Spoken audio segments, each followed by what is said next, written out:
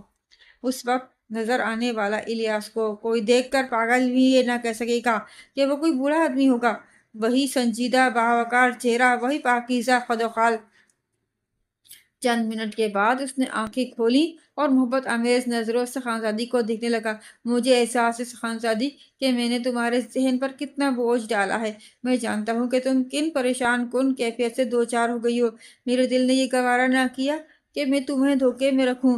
میری گھریا شکل دیکھ کر بلا شبہ تمہارے ذہن سے میری محبت کے نقوش مٹ گئے ہوں گے، لیکن تمہاری دوستی اب بھی میرے لیے ایک نعمت ہوگی۔ اگر تم نے وہ بھی گوارا نہ کی تو میں صبر کرنے کی کوشش کروں گا۔ وہ نوجوانوں کے انداز سے اپنی جگہ سے اٹھا اور دیوار میں لگا گھنٹی بجا دی۔ چند منٹ کے بعد ایک ملازم اندر آیا اور اس نے اس عمدہ سے کافی بنانے کا حکم دیا۔ پھر اس نے دروازہ بند کر لیا اور خانزادی کے سامنے بیٹھ گیا۔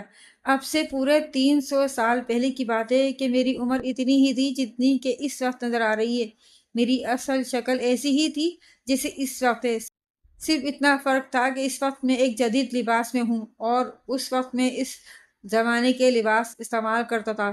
شہنشاہوں کا دور تھا، میں بھی ایک چھوٹی سی حیثیت رکھتا تھا اور اس وقت کی فوج میں ایک اعلیٰ عہدے پر فائز تھا۔ دشمن میرے نام سے کانپتے تھے۔ میں نے شہنشاہ کے لیے بڑے بڑے کارنامے انجام دیے تھے جن سے شہنشاہ میری بہت عزت کرتا تھا۔ ایک مرتبہ شہنشاہ نے جشن منایا۔ اس فتح کا سہرا بھی میرے سر تھا، اس لیے شہنشاہ نے مجھے خصوصی حیثیت سے اس میں شریک کیا اور خلعت سے نوازا۔ پھر رقص و سرور کی محفل ہوئی جس میں شہزادی مائرہ بھی شریک ہوئی۔ خواتین پردے میں تھیں، اس لیے میں تو شہزادی کو نہ دیکھ سکا، لیکن شہزادی مائرہ نے مجھے دیکھا اور پسند کر لیا۔ میں سادہ الفاظ میں اس کی چاہت کی داستان سنا رہا ہوں کیونکہ میری عمر اب چاہت کی چاشنی سے لطف اندوز نہیں ہونے کی، اور نہ میرے الفاظ میں وہ رومانیت پیدا ہو سکتی ہے۔ اس دور کی بات دوسری ہے۔ شہزادی میرے عشق کی آگ میں سلگتی رہی۔ اسے برداشت نہ ہو سکا تو اس نے میرے نام ایک پیغام بھجوا دیا۔ پیغام میں ایک خوبصورت شام کو مجھ سے ملاقات کی خواہش ظاہر کی۔ اس پیغام میں مجھے کچھ شبہ ہوا، لیکن میں ایک وفادار اور نمک حلال انسان تھا۔ شہزادی میرے لیے محترم تھی، وہ میری آقا کی بیٹی تھی۔ میں اس کے لیے ایسا تصور کس طرح کر سکتا تھا؟ بہرحال شہزادی کے حکم سے انکار کی میری مجال نہ تھی، چنانچہ مجھے جو وقت دیا گیا تھا اس وقت میں مطلوبہ جگہ پر پہنچ گیا۔ ایک انتہائی حسین شام تھی، چاروں طرف برف پوش پہاڑیاں پھیلی ہوئی تھیں اور اس چشمے کی طرف بڑھنے لگا جہاں مجھے پہنچنے کا حکم دیا گیا تھا۔ چشمہ نہ جانے کہاں سے نکلا تھا اور کہاں تک گیا تھا، مجھے معلوم ہی نہ تھا۔ میں تو چاند کے اس حسین تصور کو دیکھ رہا تھا جو چشمے کے کنارے ایک اونچے پتھر پر بیٹھی ہوئی تھی۔ سامنے ہی شہزادی بیٹھی ہوئی تھی۔ میں ایک دم ٹھٹک گیا۔ یہ عارضی حور کون ہے؟ مجھے شہزادی کے حضور میں طلب کیا گیا تھا، لیکن وہ شہزادی تو نہیں ہے۔ اگر وہ شہزادی ہے تو میری گستاخ نگاہی میرے اوپر عتاب لا سکتی ہے۔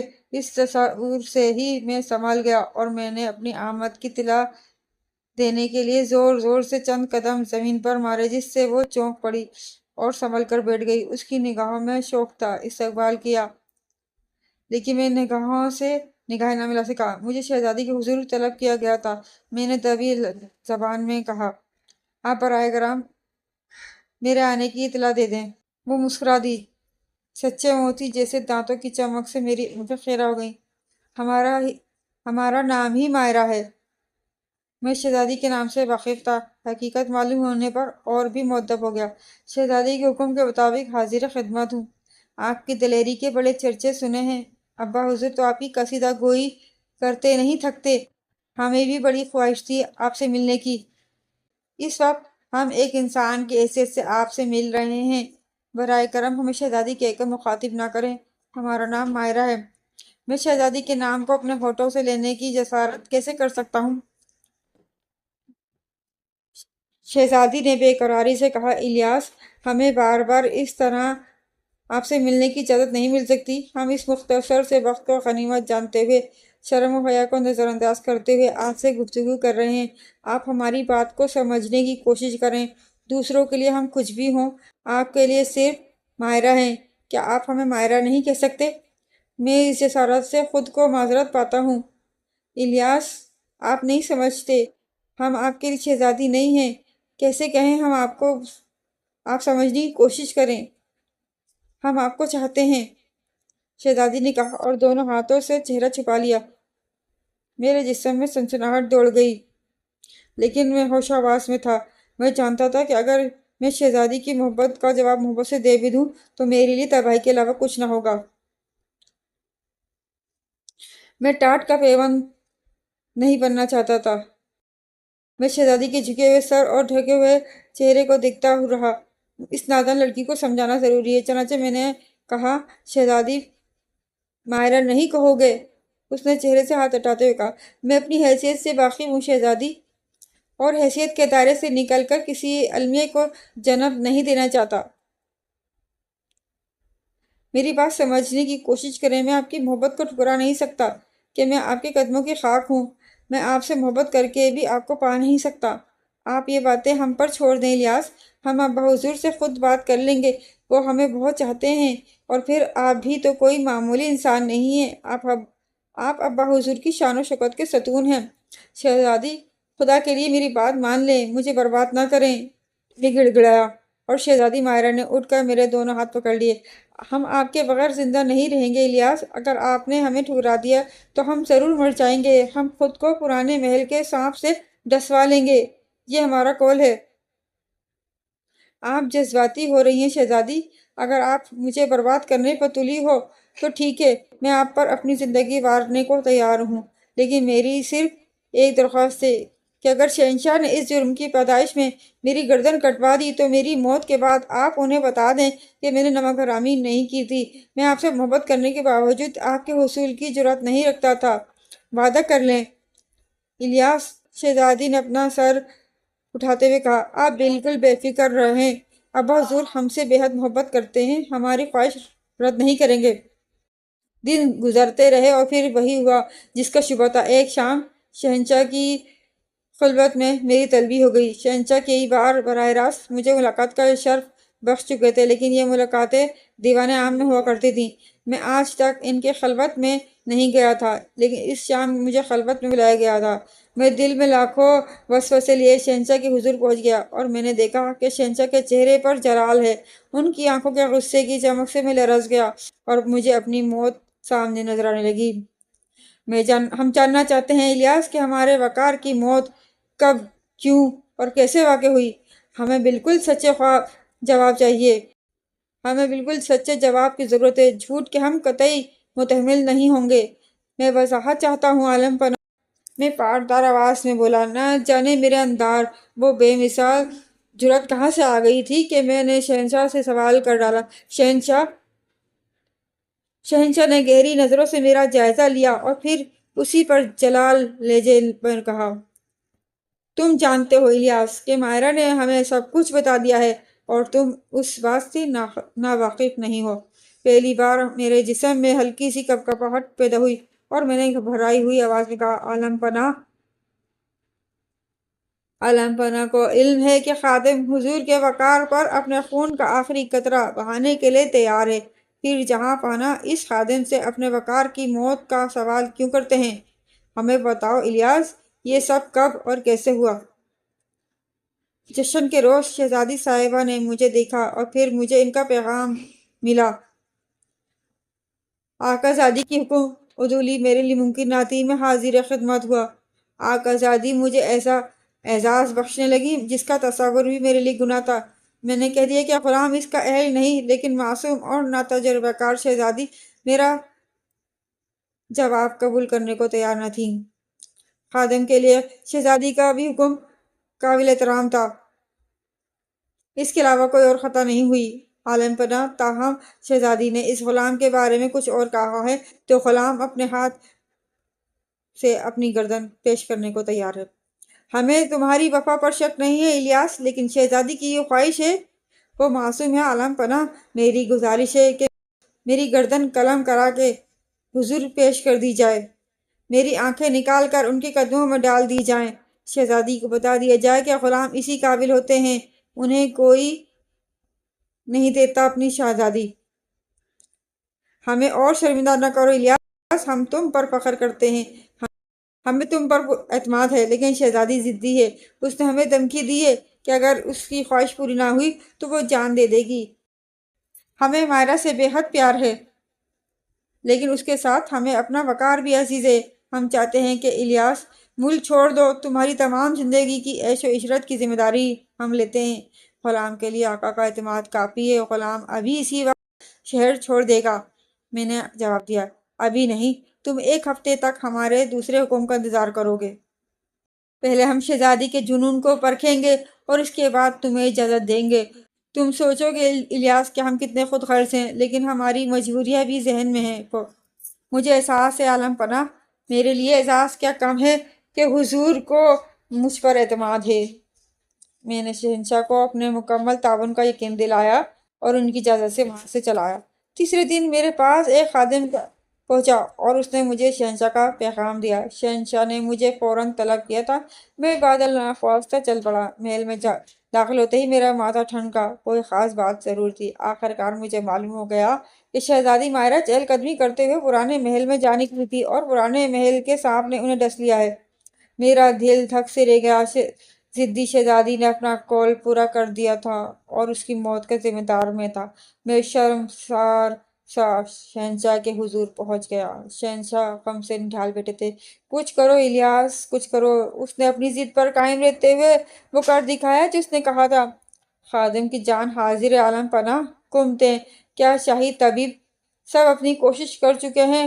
پرانے محل کا سانپ جس قدر زہریلا ہے اس کا تمہیں شاید اندازہ نہ ہو۔ وہاں اگی ہوئی گھاس کھا کر جانور مر جاتے ہیں۔ ہم کیا کریں الیاس، بتاؤ ہم کیا کریں؟ میں خود بھی کچھ نہیں کر سکتا تھا، میں بھی شہنشاہ کی طرح مجبور تھا۔ میں تو شہزادی کو دیکھنے کی خواہش بھی نہیں کر سکتا تھا۔ شہنشاہ نے خود ہی اس کے پیشکش کر دی اور میں انکار نہ کر سکا۔ محل میں بحران مچا ہوا تھا۔ شہزادی کا جسم نیلا پڑتا جا رہا تھا۔ شاہی طبیب رو رہا تھا، اس کی تجربہ کاری کام نہ سکی۔ اگر سانپ اس زہر کو چوس لے تو شہزادی بچ سکتی ہے۔ جاؤ الیاس، کسی ایسے سپیرے کو تلاش کرو جو اس سانپ کو شہزادی کا زہر چوسنے پر آمادہ کر سکے۔ میں باہر نکل آیا۔ میں نے دوسرے لوگوں کو یہ کام کرنے کو کہا۔ میرے قدم خود بخود پرانے محل کی جانب اٹھ گئے۔ نہ جانے کیوں میں ذہنی طور پر سخت پریشان تھا۔ اگر شہزادی کو کچھ ہو گیا تو اس کی ذمہ داری مجھ پر ہوگی۔ مجھے معاف کر دیتے تب بھی میں خود کو مجرم گردانتا۔ پورے شہر میں سپیروں کی تلاش جاری تھی۔ میں اس محل میں داخل ہو گیا۔ میرا ذہن سخت پریشان تھا۔ میری سمجھ میں کچھ نہیں آ رہا تھا کہ کیا کروں۔ میں کھنڈرات میں اس سانپ کی تلاش میں تھا۔ نہ جانے وہ کتنی دور نکل آیا تھا۔ میں کھنڈر کے ٹوٹے ہوئے ستون کے قریب سے گزر رہا تھا کہ میری نگاہ ایک طرف اٹھ گئی۔ ایک چٹان پر ایک جگہ بیٹھا ہوا تھا۔ فقیروں کے سے کپڑے پہنے ہوئے تھے، لمبے لمبے بال اور عجیب سا چہرہ۔ نہ جانے اس کا چہرہ اتنا عجیب کیوں لگ رہا تھا، حالانکہ وہ ایک قابل قبول صورت انسان تھا۔ شاید کوئی فقیر ہے جو بھٹکا ہوا ادھر آ نکلا ہے، میں نے سوچا، جو سانپ کی موجودگی سے لائم ہے، ورنہ اس طرح نہ بیٹھتا۔ میں نے سوچا اسے اس خطرناک کھنڈر سے باخبر کر دوں جو اس سانپ کا مسکن ہے، اور میں اس کی طرف بڑھ گیا۔ وہ مجھے دیکھ کر عجیب سے انداز میں مسکرانے لگا۔ شاید تم فقیر ہو، میں نے کہا۔ ہاں، تمہارا خیال درست ہے، اس نے صاف آواز میں کہا۔ یہ کھنڈرات خطرناک ہے، یہاں ایک زہریلا سانپ رہتا ہے۔ فقیروں کو کون نقصان پہنچا سکتا ہے؟ اس نے شان بے نیازی سے کہا۔ کل ہی اس سانپ نے شہزادی کو ڈس لیا ہے اور اس وقت وہ زندگی اور موت کی کشمکش میں گرفتار ہے، اور تم شاید اس سانپ کی تلاش میں آئے ہو۔ ہاں، تمہارا خیال درست ہے، لیکن تمہیں کیسے معلوم ہوا؟ فقیروں سے کوئی بات چھپی نہیں ہوتی۔ تب تو تم اس سلسلے میں ہماری مدد کر سکتے ہو، کیوں نہیں؟ شہزادی کا زہر آسانی سے اتر سکتا ہے، خواہ کتنا ہی خطرناک سانپ کیوں نہ ہو۔ اگر تم اس سلسلے میں کچھ کر سکتے ہو تو خدا کے لیے میری مدد کرو۔ میں تمہاری جھولی جواہرات سے